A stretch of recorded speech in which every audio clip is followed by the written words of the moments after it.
জানো কথা মা, আমার কিন্তু প্রথম থেকে আমার পাগলা দাদু ভাইয়ের বউ হিসেবে তোমাকেই পছন্দ ছিল। আর দাদু ভাইও কালকে বুঝে গেছে কাকে বউ হিসেবে নিয়ে এসেছে।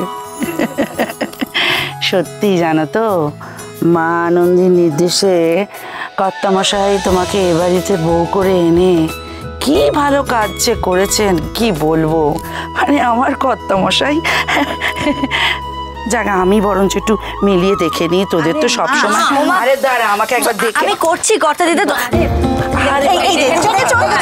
আমি বারণ করছিলাম তোমাকে, তুমি কেন এলে বলো? হ্যাঁ, আমরা তো রয়েছি, আমরা করে নিতাম। তুমি ঘরে চলো তো, ঘরে চল। তোমার ঘরে যাবো কি রে? আচার্যি মশাই আসবে না, আমি ঘরে গিয়ে শুয়ে থাকবো? তোমার কোমরের ব্যথাটা বাড়লে কিন্তু হিতে বিপরীত হবে। আমার কথা শোনো, ঘরে চলো। চলো পিসিয়া, তুমি নিয়ে যাও তো। তুমি যাও, এসো একটু পরে গিয়ে মালিশ করে দেবো। তুমি যাও। দিদিভাই তুমি নিয়ে যাও। কথা চলো বাসনগুলো। না না চলো না কাকিয়া, তুমিও যাও। তুমি আমি করে নেবো, তুমি যাও। আচ্ছা।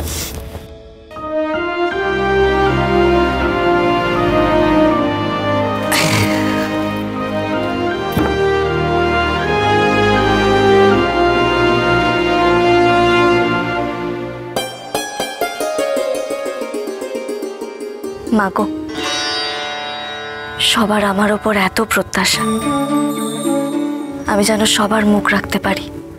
তুমি দেখো মা, এই গুহ পরিবারে যেন আর কোনো বিপদ না আসে, সবাই যেন ভালো থাকে। মা আনন্দী, এখানে কিছু হলুদ ফুল আর নীল ফুল আছে। আমি এই ফুলগুলো একটা একটা করে তোমার পায়ে দেব। যদি শেষে একটা হলুদ ফুল পড়ে থাকে তাহলে বুঝবো এই পরিবারের ওপর আর কোনো বিপদ তুমি আসতে দেবে না। কেমন?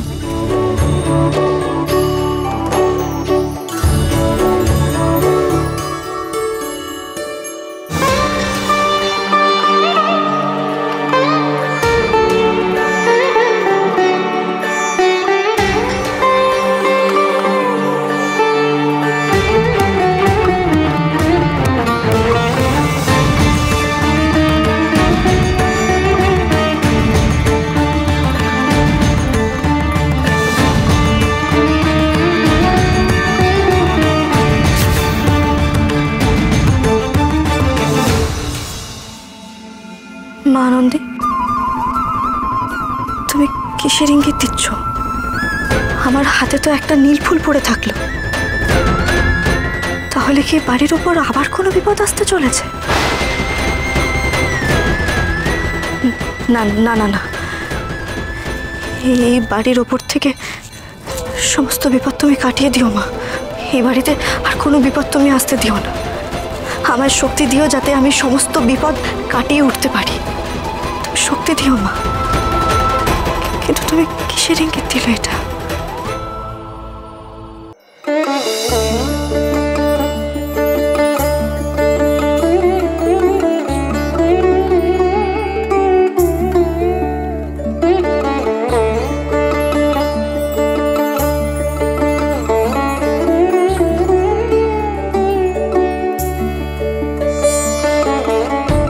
আচার্য মশাই, এবার একটু জল মিষ্টি খেয়ে হাঁপ ছেড়ে বসুন, তারপর ধীরে সুস্থে বলুন আপনার কি কথা বলার আছে।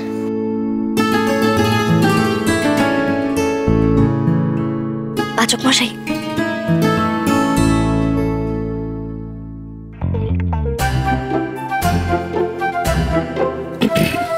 বলছি যে আপনি চলুন না জগৎ ব্রহ্মপুর। মানে আমি যদি একা যাই তারপর কি হবে না হবে, কি দরকার, আপনিও চলুন। আসলে আপনি গেলে আমি একটু বল ভরসা পাবো, আর আমি গেলে আপনিও বল ভরসা পাবেন। এবার কি নতুন থিওরি? তুই গেলে আমি কেন বল ভরসা হবো? যত সব, নিজেকে খুব বড় কেউ কিটা ভাবিস, তাই না? আর এমনিও তো কদিন আগে বলছিলি আমার কাউকে দরকার নেই, আমি একাই যথেষ্ট। এখন আমাকে জড়াচ্ছিস কেন? শোন, তোর এই প্ল্যানিং তোমার একদম সুবিধা ঠেকছে না। আরে বাবা, ওগুলো তো আগে বলেছিলাম, তারপর তো আমরা বন্ধু হয়ে গেছি। আর বন্ধু হওয়ার পর সকালবেলা যে আমার মুখে ফোয়ারার মতো জল ছিটিয়ে দিলি, তখন যতই বন্ধু হয়ে যাই না কেন তুই কিন্তু গোবর দেবেই থাকবি। এইসব বলে না আমাকে যেতে রাজি হতে পারবি। আপনাকে কেন, কাউকে বললেই তো বিশ্বাস করবে না যে একটু আগে আমি কি ইঙ্গিত পেয়েছি মা আনন্দীর থেকে। বললেই সবাই ভাববে আমি বেশি ভাবছি। হে মা আনন্দী, তাই যেন হয়, যেন কোনো বিপদ না হয়, তুমি দেখো।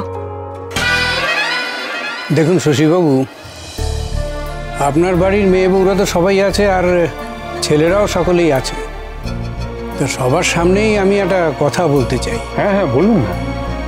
বলছি যে গতবার ওই মা আনন্দীর কিরিট আনার সময় আমাদের সেবায়েতরা যখন আনছিল আর কি, তখন যে কী কাণ্ডটাই হলো আপনি জানেন। তারপর কত জল গড়িয়ে, তারপরে কত কষ্ট করে তারপর সব কিছু উদ্ধার হল। তো এবার কিন্তু এই জন্মাষ্টমীর সময় আমি সেই ঝুঁকিটা নিতে চাইছি না শশীবাবু। আপনি কি চাইছেন বলুন? আমাদের বাড়ির তো নিয়ম আছেই যে বাড়ির বড় ছেলে আর বড় বৌমাকে গোপাল পুজোর জন্য যেতে হবে। না না, আমি সে কথাই বলছিলাম যে ওরা গোপালকে নিয়ে এলো, আমরা সঙ্গে সঙ্গে এলাম। তারপর আপনার এই কলকাতার বাড়িতে বড় করে জন্মাষ্টমীর পুজোই হলো। যদিও এর আগে গুহবাড়িতে মা রেণুকার তত্ত্বাবধানে জন্মাষ্টমী হয়েছে, তো এবারও না হয় সেরকম হোক, মানে আশেপাশের ভক্তদের ডেকে নেওয়া হলো, তারপর নাম গান হলো আর কীর্তনাদিও হলো আর কি। তা এই ব্যাপারে আপনাদের কোনো রকম কোনো আপত্তি নেই তো? কি তোমরা কি বলো?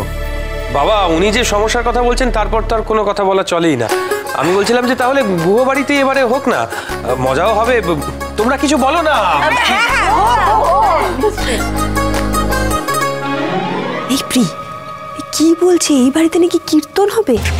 গড, সেটাই তো শুনছি। বিগ্রহ, আমার মনে হয় তুই কথার সঙ্গে যা, বুঝলি তো? হ্যাঁ দেখ, কথাকে তো যেতেই হবে, তুইও প্লিজ যা। চুপ কর না, শুরু হয়ে গেল তো তোদের। দেখ, আমরা তো আগেই বলেছি যে ম্যান্ডির জন্য গোবর দেবীকে সাপোর্ট করছি, কিন্তু তাছাড়া কিন্তু ওর টিমে আমরা নেই। তারপর কেন বলতো? কেন চুপ কেন? কেন যাবে বিগ্রহ? কেন যাবে আমাকে বল। বাবা, তোমার একটা কথা বলি। কাকে ডাকছে দেখ। হ্যাঁ অগ্নিভ, তোমাকেই একটা কথা বলার আছে। আমায়? হ্যাঁ বলুন। আমি চাই তুমি যাও গোপাল নিয়ে আসতে। আমি? আমি কেন বলুন তো? আসলে কি জানো, গোপালকে যদি তুমি নিয়ে আসো তাহলে পরিবারে সুখবর আসবে খুব তাড়াতাড়ি। এই অগ্নি, গোপাল আসবে যখন তুই যা। কি কি কি তুই লজ্জা পাচ্ছিস কেন? এখানে দাঁড়িয়ে প্রথমে বাঁচাবি তা না, এখানে দাঁড়িয়ে লজ্জা পেয়ে পুরো ব্যাপারটাকে সত্যি করে দিচ্ছিস। বাবা অগ্নিভ, গোপালকে মাথায় ছাতা দিয়ে আসনে বসিয়ে তারপর হাত উঁচু করে আনতে হয়। তুমি পারবে, এটা আমার বিশ্বাস। আপনার কেন মনে হচ্ছে আমি পারবো বলুন তো? এই ছেলে, এই ঠাকুর দেবতার ব্যাপারে তো কেন কেন করতেন? শোনো শোনো শোনো, আগের বার তুমি কথামা তোমার ভাই বোনেরা যেভাবে বাঁচালে, আমি কিন্তু সেই ভরসাতেই বলছি। শোনো, গোপালের মূর্তি অষ্টধাতুর তৈরি, এ তো যে সে মূর্তি নয়। আর শশীবাবু, আপনার বাড়িতে তো খোদ পুলিশ আছে, তা আপনি একটু পুলিশের ব্যবস্থা করে যাতে কোনো অঘটন না ঘটে সেরকম একটু ভাবুন না। আমাদের যা পুলিশ, তার উপর কি আর ভরসা করা যায় আচার্য মশাই? সেই শুধু বুক বাজিয়ে বলতেই পারে, আমি কিন্তু পুলিশ, আমি কিন্তু পুলিশ। বল, প্রতিবাদ কর। আমি কিন্তু আমার ভাই বোনদের ব্যাপারে কোনো কথা শুনবো না। হ্যাঁ, কোনো ডিসরেসপেক্ট নেবো না কিন্তু আমি। আচ্ছা ঠিক আছে ঠিক আছে, ব্রো ব্রো ব্রো, কুল কুল, মাথা ঠান্ডা কর। দাদান, আমি লোক নিয়ে যাব, চিন্তা করার কিচ্ছু নেই বাবা। দাদান, কিচ্ছু নেই।